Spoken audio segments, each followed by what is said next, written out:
minyak, suruh bersihin. Oke, tak bersihin. Ini dibersihin sampai bersih, nggak ada minyaknya. Alat penyedot asapnya yang di kompor itu pokoknya harus bersih. Saya kasih soda sama air panas. Oke, nggak apa-apa. Oke, udah. Dia bilang, kok masih belum bersih ya? Saya mikir, iya kok masih belum bersih juga. Nggak tahu, saya sudah berusaha semaksimal mungkin. Nah, di situ salahnya apa? Kak? Dia anggap saya salah. Saya ambil chief sedikit. Saya tuang sedikit, saya coba gosok. Masih belum bersih. Dia tuh ngomong sama saya, Cici, kamu ini tadi gosok ada pakai chief nggak? Nah, samanya saya itu udah ngeblank pikiran, saya bilang enggak, cuman saya pakai soda. Tapi terus keduanya saya terus ingat, oh iya aku pakai chief. Aku ngomong, iya aku ada pakai chief sedikit, aku tuang, aku bersihkan. Kamu kok pakai chief itu beracun kimia, terus gimana ini nggak bisa dipakai, ada penghisapnya. Jadi kamu sekarang pilihannya dua. Kamu harus ganti rugi atau kamu bersihkan sampai bersih. Saya kalau disuruh bersihkan, otomatis saya nggak bisa. Ini sudah banyak minyak di sini nempel. Kalau mau bersih bener saya nggak bisa. Berarti kamu harus balik ke agent, kamu ganti rugi, terserah kamu. Saya gitu. Ya udah, ngepak kamu baju-baju kamu. Nah, itu malam bener-bener dipaksa. Saat saya packing itu udah direkam sama tuh nenek itu. Direkam, Nek kamu ngapain rekam saya nggak menyuri di rumah kamu. Nih nggak, udah nggak apa-apa, kamu mau lihat saya pack baju saya sendiri, nggak ada barang kamu di tas saya, di koper saya gitu. Nah, keluar sama si bos itu ke agent, saya diserahkan di situ saya tuh dilaporin, ini ada surat warning letter. Jadi katanya ternyata kalau ada warning letter 3 kali nggak dapat uang interminute, Miss. Gitu katanya. Saya nggak bisa ngomong, iya Mbak, kenapa kamu tanda tangan? Saya nggak ngerti tentang warning letter, yang jelas saya suruh tanda tangan, saya tanda tangan. Ya jadi makanya kalau bisa ngasih tahu sama teman-teman yang lain, misalnya disuruh sama majikan ada warning letter, suruh tanda tangan, janganlah, karena kehilangan hak. Ternyata kita itu nggak dapat uang interminute. Terus habis gitu saya oke, cuma dapat gaji 1 bulan kamu kemarin kerja. Ya udah nggak apa-apa. Terus kamu nggak, ini si Kungyan ini harus ganti rugi. Jadi dia bawa botol merica, Miss. Dan tutupnya itu ada penggerusnya kan. Itu dia minta ganti rugi juga. Ternyata saya nggak tahu kalau dia bawa ke agent botol merica itu yang ada tutupnya, yang penggerusnya itu kan hilang katanya karena saya buang. Saya nggak tahu lah. Pokoknya saya bilang oke, nggak apa-apa kalau memang itu anggap saya yang salah, nggak apa-apa. Ini juga alat penghisap uapnya ini harus kamu ganti rugi katanya agent. Dia cuma bisa ganti 300 aja, nggak apa-apa katanya. Ngomong ke saya oke, udah nggak apa-apa. Udah tanda tangan dia, saya belum tanda tangan, dia balik. Itu dia belum nyerahin uang loh, sepeser pun belum. Jadi saya cuma dia cuma nyerahin warning letter yang saya tanda tangani, dan juga dia cuma laporan tentang barang-barang yang saya kerusakkan menurut dia, padahal itu nggak rusak, cuman saya dianggapnya salah karena pakai chief. Itu aja. Kalau alatnya itu nggak rusak, masih bisa pakai, cuman dia takut ada kimia lah apa chiefnya itu gini gitu. Udah habis itu dia pulang, udah bingung saya itu, udah dapat berapa, 5 hari atau berapa. Saya bilang sama agent, ini kenapa bos nggak ngasih uang juga, saya kos butuh makan, butuh uang, nggak punya uang sama sekali.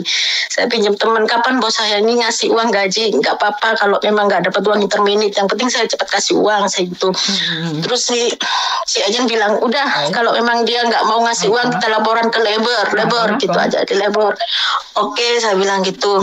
Nah, sudah hampir hari ke-7, akhirnya saya dipanggil, Miss. Nah, di situ saya dipisah di ruangan, sini pos, sini si majikan. Di situ udah dia dapat video banyak.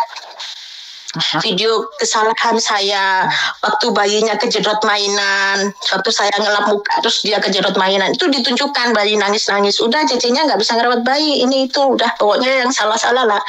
Habis itu saya tanda tangan surat bahwasanya interminute itu, surat warning letter nggak dapat interminute, saya tanda tangan. Saya sudah kalah, mau lapor ke labor atau apa sudah nggak mungkin, karena video juga dia ada, terus surat warning letter ada. Jadi saya cuma terima gaji aja waktu itu 6.000, karena kurang 1 hari kerja cuma 58 lah terimanya.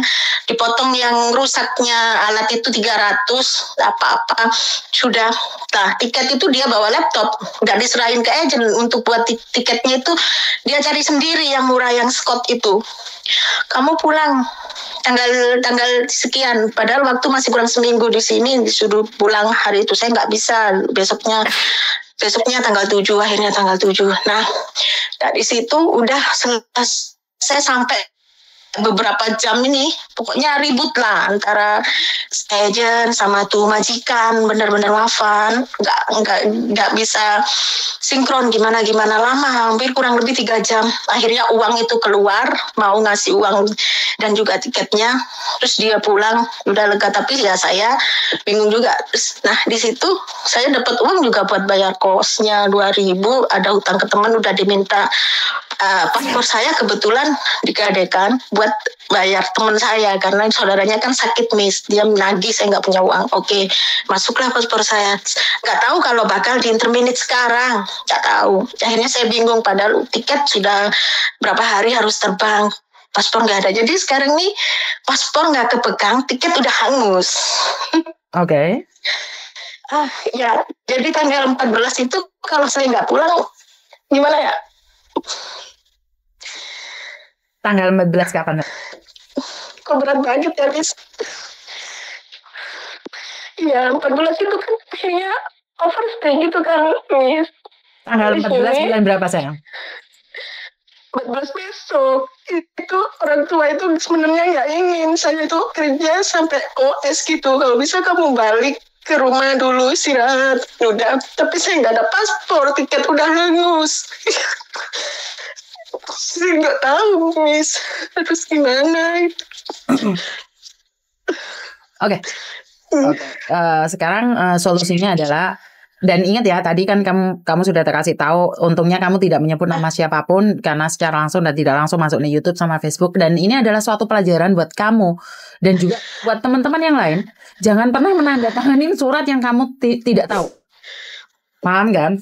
Jadi jangan pernah menandatangani surat yang kamu tidak tahu. Ini pertama. Surat warning letter itu memang seperti itu. Jadi kalau sudah ditandatangani 3 kali dan kamu masih melakukan kesalahan, kamu boleh pergi kapanpun dan tidak diberikan uang ganti rugi. Nah, itu yang saya selalu bilang sama kalian, harus hati-hati.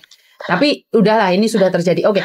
Kenapa baru sekarang nyari aku? Kenapa nggak dari kemarin kamu cari aku, datang ke kantorku, kan aku bisa bantu kamu buat paspor terus pulang Indonesia. Saya tuh bingung banget, saya nggak tahu harus. Suaramu putus-putus, suaramu putus-putus, aku nggak dengar. Suaramu putus-putus, aku nggak dengar. Saya tidak dengar suara kamu. Saya udah nggak tahu, bingung deh sama iya, percaya aja, nggak yakin aja. Ya udah baik sih, agent sudah baik, bantu keluarin uang gitu. Tapi ya saya cuma ingin coba ganti, siapa tahu dapat yang lebih baik, atau majikan yang lebih baik bisa kasih saran. Ini aja kemarin saya sekali lagi saya minta maaf, Mbak, karena suaramu putus-putus. Saya tidak tahu kamu sedang ngomong apa.